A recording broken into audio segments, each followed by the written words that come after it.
নিম্নের কে রামচরিত রচনা করেন? Option A Tulsidas, option B Banabhatta, option C Kalhana, option D Sandhyakar Nandi. Answer কি হবে? Option D Sandhyakar Nandi. যখনই বলবে রামচরিত, রামচরিত থেকে আমরা রিলেট করতে পারি রামচর্চা বা রাম নাম। তো আমরা কি করি অধিকাংশ টাইমে আমরা কি দেখি যে মন্দিরে কিন্তু সন্ধ্যাবেলা রাম নাম করা হয়, হরে কৃষ্ণ হরে রাম।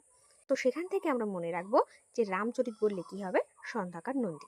কে রামচরিত মানস রচনা করেন?